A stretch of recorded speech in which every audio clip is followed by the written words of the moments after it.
आज की कहानी है उपलब्धि। इतवार को छुट्टी के समय शीला ने कुछ सोच रखा था, लेकिन घर पर मेहमान आ गए तो शीला को उन सब की खातिरदारी में व्यस्त होना पड़ा। शीला ने सोचा आज तो छुट्टी है और नाश्ता भी पकौड़ियों का भरपेट हो चुका है, अब खाना आराम से बनाऊंगी। रसोई का हर कोना शीला ने रगड़ रगड़ कर अच्छी तरह से चमकाया। फिर रैकों पर साफ अखबार, प्लास्टिक बिछाया। अंदर जब कुछ सर्दी लगने लगी थी तो शीला ने सोचा थोड़ी देर धूप में बैठकर अखबार पढ़ लूं, फिर खाने का काम शुरू करूंगी। तब तक रसोई घर भी सूख जाएगी। अखबार लेकर शीला छत पर अभी आई ही थी कि शीला के पति विनोद की आवाज सुनाई दी। अरे भाई, कहाँ हो तुम? आज खाना नहीं बनेगा क्या? यह कहते हुए वह भी छत पर आ गए। शीला ने कहा, अभी तो भरपेट नाश्ता हुआ है सबका, आपने भी तो किया था। जानती हो मैं नाश्ता नहीं करता हूँ। बच्चों का मन रखने के लिए 1-2 पकौड़ियाँ ले ली थी। मुझे तो हर रोज 10 बजे खाने की आदत है। फिर भी बहस किए जा रही हो। क्या आप इतवार को सबके साथ देर से खाना नहीं खाते हैं? लेकिन आज तो इतवार नहीं है। अब खाना नहीं बना है तो ये अलग बात है। मुझे तो पहले ही पता है कि आजकल तुम्हें हर काम को टालने की आदत हो गई है। अब यह समय अखबार पढ़ने का है या घर के कामों का? दूसरी औरतों को देखा है, नौकरी भी करती हैं और घर भी कितनी कुशलता से संभालती हैं। यहाँ तो बच्चे भी बड़े हो गए हैं और काम करने को नौकरानी भी है, फिर भी हर काम देरी से होता है। विनोद के ऊंचे होते स्वर के साथ शीला का मूड बिगड़ता चला गया। शीला अखबार वहीं पटक कर नीचे रसोई घर में गई। उबले आलू रखे थे, वे छौंक दिए और फटाफट आटा गूंथकर पराठे बना दिए। लेकिन खाना को देख विनोद का पारा और चढ़ गया। एक क्या सिर्फ सब्जी, पराठे? तुम्हें तो मालूम है कि लंच के समय मैं पूरी खुराक लेता हूँ। जब नाश्ता नहीं लिया है तो खाना तो कम से कम ढंग का होना चाहिए। पता नहीं तुम्हें क्या हो गया है, सारे उल जलूल कामों के लिए तुम्हारे पास समय है, बस मेरे लिए नहीं। गुस्से में विनोद ने थाली सरका दी। तब शीला का मन हुआ कि वह भी फट पड़े। एक तो दिन भर काम में जुटे रहो, उस पर फटकार भी सुनो। आखिर कसूर क्या है मेरा? रसोई की सफाई ही तो की थी। चाय, नाश्ता, खाना, घर गृहस्थी और बच्चों की देखरेख में मैंने अपनी जिंदगी गुजार दी, पर किसी को संतोष नहीं। और बच्चों को भी लगता है कि मेरी माँ आधुनिक, स्मार्ट नहीं है जैसे औरों की मम्मी है। विनोद को तो अब नौकरी पेशा औरतें अच्छी लगने लगी हैं, 4 पैसे जो कमाकर लाती हैं। घर गृहस्थी संभालने वाली तो इनकी नजरों में गंवार ही हैं। विनोद तो बाहर निकल गए थे, पर शीला ने बेमन से पूरा खाना बनाया। शीला की बेटी शुभा भी तब तक सहेली के घर से आ गई थी और बेटा शुभम कोचिंग से। दोनों को खाना खिलाकर वह अपने कमरे में आ गई। और दिन तो शीला काम पूरा करने के बाद टीवी देखती और अधबुना स्वेटर पूरा करती या कोई पत्रिका पढ़ती, पर आज कुछ भी करने का मन नहीं था। विनोद का यह बेरुखी भरा व्यवहार वह पिछले कई दिनों से देख रही थी। आखिर कहाँ गलत हो गई वह? क्या इन घरेलू कामों की कोई अहमियत नहीं है? अगर बाहर नौकरी करती होती तो क्या तभी तक शख्सियत थी उसकी? शादी हुए 18 साल हो गए। जब शादी हुई थी उसी साल शीला ने एमए फर्स्ट डिवीजन में पास किया था। चाहती तो तभी नौकरी कर सकती थी, इच्छा भी थी, पर उस समय तो ससुराल वालों को नौकरी करने वाली बहू पसंद नहीं थी। विनोद भी तब यही कहते थे कि बच्चों को अच्छे संस्कार दो, उनकी पढ़ाई में मदद करो, घर संभाल लो, यही बहुत है मेरे लिए। मैंने सब कुछ तो उन्हीं की इच्छानुसार किया था। देवर की शादी हो गई, देवरानी आ गई, तब भी सास ससुर उसी के पास रहे। बड़ी बहू हम लोगों का जितना ध्यान रखती है छोटी नहीं रख पाती, माँ जी तो अक्सर कहती थी। बच्चों को संभालना, बूढ़े सास ससुर की सेवा करना, घर गृहस्थी देखना, सब कुछ तो कुशलता से निभाया मैंने। फिर ससुर जी की मौत के बाद यह सोचकर माँ जी का ख्याल वह और भी रखने लगी थी कि कहीं इन्हें अकेलापन महसूस न हो। पर अब क्या हो गया? शीला अपने मन में यही सब बातें मन ही मन सोच रही थी। ठीक है, बच्चे अब बड़े हो गए हैं, उन्हें अब उसकी उतनी जरूरत नहीं रही है। माँ जी ने भी अपने आप को सत्संग, भजन, पूजन में व्यस्त कर लिया है।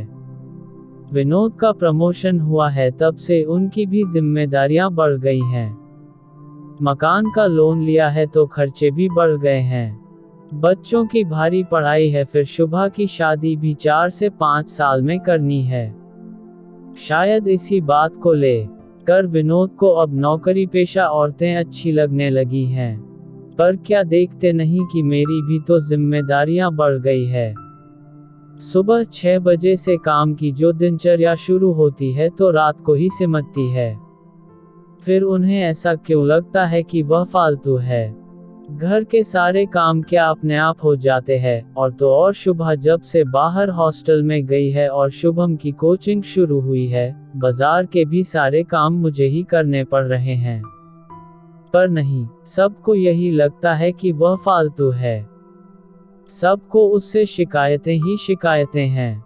और तो और माँ जी पहली बार 10 से 15 दिन को देवर के पास गई तो वह भी जाते समय कहने में नहीं चूकी, बहू तुम मेरी देखभाल करते करते थक जाती हो तो सोचा कि छोटी के पास कुछ दिन रह लूं। ननमनी सी शीला फिर बाहर बरामदे में पड़े मुड़े पर आकर बैठ गई थी। शुभा पास ही बैठी सिर झुकाए डायरी में कुछ लिख रही थी। तब शीला ने पूछा क्या कर रही है? शुभा बोली माँ अब दिसंबर का महीना खत्म हो रहा है न, तो मैं अपनी उपलब्धियां लिख रही हूँ इस जाते हुए साल की और तय कर रही हूँ कि अगले साल मुझे क्या क्या करना है। नए संकल्प भी तो करूंगी न। तब शीला ने कहा क्या उपलब्धियां रही? माँ विशेष उपलब्धि तो इस वर्ष की यह रही कि मेरा मेडिकल में चयन हो गया। अब मैं संकल्प करूंगी कि मेरा करियर इतना ही अच्छा रहे, अच्छे नंबर आते रहें हर परीक्षा में। शुभा कुछ सोचते हुए बोली मम्मा मैं अपनी ही नहीं शुभम और पापा की भी उपलब्धियां लिखूंगी। देखो ना, शुभम को इस साल स्कूल में बेस्ट स्टूडेंट का अवार्ड मिला है और पापा का तो प्रमोशन हुआ है न। शीला ने भी उत्सुक होकर शुभा की डायरी में झांका तो शुभा बोली मम्मा आप भी अपनी उपलब्धियां बताओ, मैं लिखूंगी। और आप अगले साल क्या करना चाहोगी, यह भी बताओ। शुभा ने जब इतना कहा तो शीला का उत्साह फिर से ठंडा हो गया। क्या बताए, कुछ भी तो उपलब्धि नहीं है मेरी। अब घर भर के लिए फालतू जो हो चली है वह, और एक ठंडी सांस न चाहते हुए भी उसके मुंह से निकल ही गई। तब सुबह माँ आप बहुत थक गई हो, आपको थोड़ा चेंज करना चाहिए शुभा कह ही रही थी कि फोन की घंटी बजने लगी।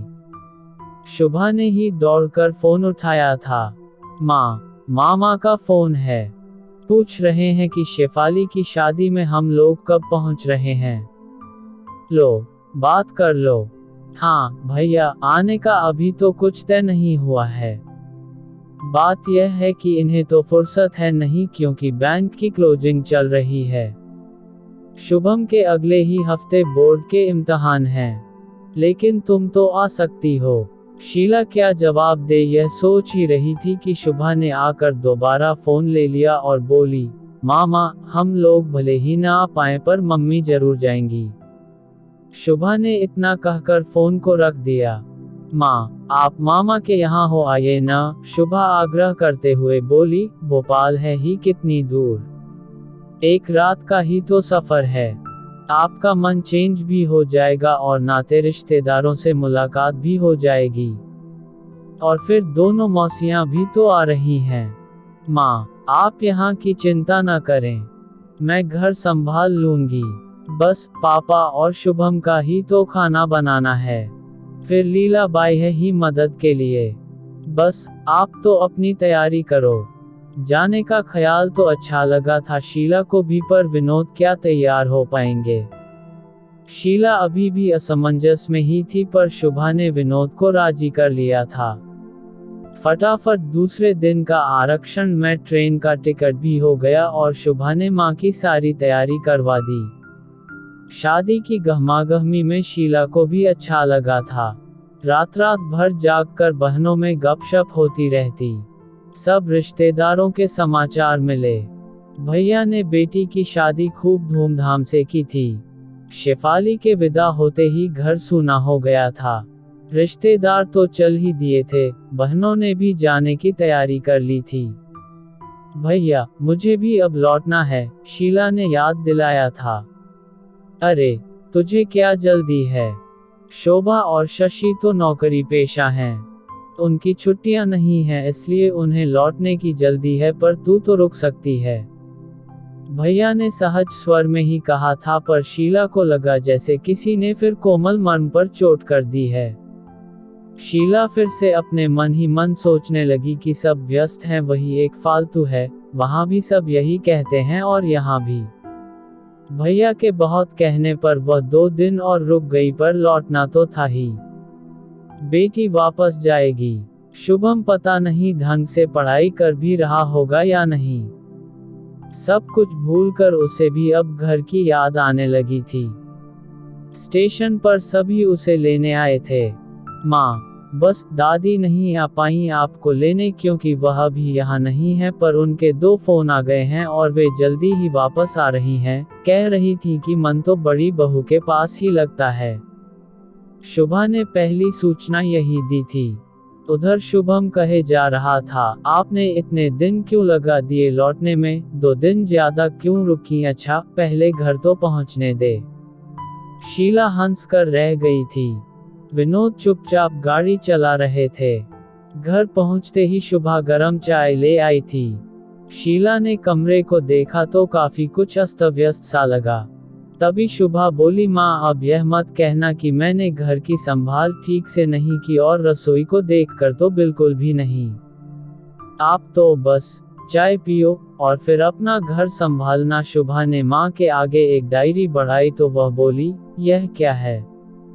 माँ, आप तो अपनी इस साल की उपलब्धियां बता नहीं पाई थी, पर पापा ने खुद ही आपकी तरफ से यह डायरी पूरी कर दी, और पता है सबसे ज्यादा उपलब्धियां आपकी ही हैं।